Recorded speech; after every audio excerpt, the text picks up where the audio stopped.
Une maison médiévale a su, malgré de nombreuses transformations, résister au temps à Saint-Nazaire.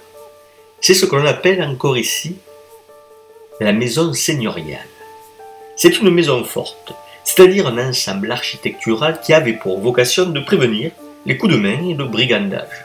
A priori, aucune logique castrale ne présida aux destinées de cet édifice qui n'avait donc pas vocation à sécuriser les villageois qui se dotèrent à cet effet d'un fort à la fin du XIVe siècle. Comme au Pointe-Laval, ou plus près d'ici, à Cavillargues, l'édifice seigneurial est partie prenante du rempart, ce qui, souvent, fut aussi le cas des églises. C'était une manière de participer à la fortification du lieu en diminuant les dépenses et faisant d'une pierre deux coups, comme ici, à Saint-Hilaire d'Auzillan, ou encore ici, à Cavillargues. Si l'on observe la partie nord de l'édifice, on remarquera deux appareillages différents. Les pierres taillées relevant d'un petit appareil, le gros appareil étant par exemple dans la région parfaitement représenté par les blocs de pierre utilisés pour construire le pont du Gard. Ce petit appareil, donc, occupe les 3 premiers quarts du bâtiment. Et un plus petit appareil grossièrement taillé occupe le dernier quart, au sommet de la façade nord. Cela marque une chronologie de la façade et un rehaussement tardif de l'édifice si l'on en croit la forme des fenêtres apparaissant au-dessus de la limite des deux appareils, ainsi que l'usage de moulons grossiers. L'usage d'un arc surbaissé débardé dans un linteau permet de dater approximativement le rehaussement de l'édifice des XVIIIe et XIXe siècles.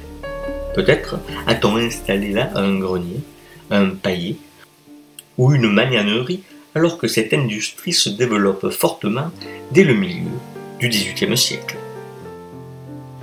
Toutefois, en examinant les deux façades, on se rend compte que le rehaussement inégal au sud et au nord du bâtiment a permis d'opérer une rotation des fonctions à 180 degrés. Alors que la maison forte initiale avait sa façade principale tournée vers l'intérieur du village, le rehaussement de la façade nord, excédant largement celui de la façade sud, cela changea la pente du tour.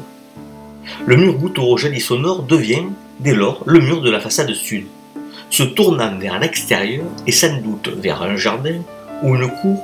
La maison nouvelle marque cette époque qui voit le bâti villageois se détendre, ne plus craindre autant l'insécurité.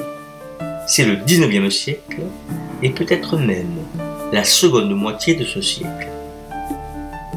Scrutant les façades, on apercevra des pierres à bossage, c'est-à-dire des pierres soigneusement taillées dont on a laissé une excroissance ici grossière sortir du plan de façade. Ce procédé a ceci de particulier qu'il est très représenté dans le département du Gard.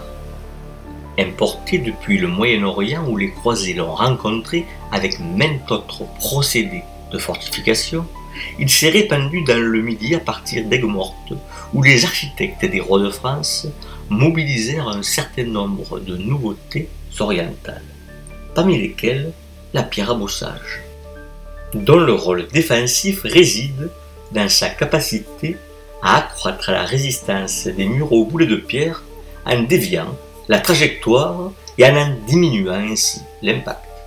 Maintenant, si nous regardons les façades de la maison seigneuriale de Saint-Nazaire, les pierres à bossage apparaissent de manière clairsemée. Il semblerait donc que le rôle militaire de la pierre à bossage n'ait pas présidé ici à son utilisation. Il s'était plutôt agi de suivre une mode et de faire montre de sa soumission au roi, et peut-être aussi de conférer à l'édifice une aura monarchique en s'associant à cette esthétique jugée royale. Depuis Norbert Elias, éminent sociologue, nous savons que les modes percolent dans la société, du haut vers le bas, les grands donnant le ton. Nous sommes ici typiquement dans ce cas de figure. L'usage de la pierre à bossage va nous aider maintenant à dater la construction de la maison forte initiale. Si Jean Mesqui, un éminent spécialiste de l'architecture médiévale du Midi, date de la fin du XIIe siècle l'apparition du bossage, les hypothèses plus tardives de Frédéric Salles-Lagarde ne sont pas à dédaigner. Elles sont plus complètes et ce serait donc au début du XIIIe siècle qu'il faudrait attribuer la construction de l'édifice. La maison forte était une alternative à la tour féodale. Elle coûtait bien moins cher à construire et son rôle était somme toute différent. Elle était le plus souvent occupée par des représentants des titulaires des pouvoirs. On trouve ailleurs, dans le Gard, des maisons fortes, dont celle-ci, étonnante, munie d'un bouclier sommital, à Allègre, les Fumades.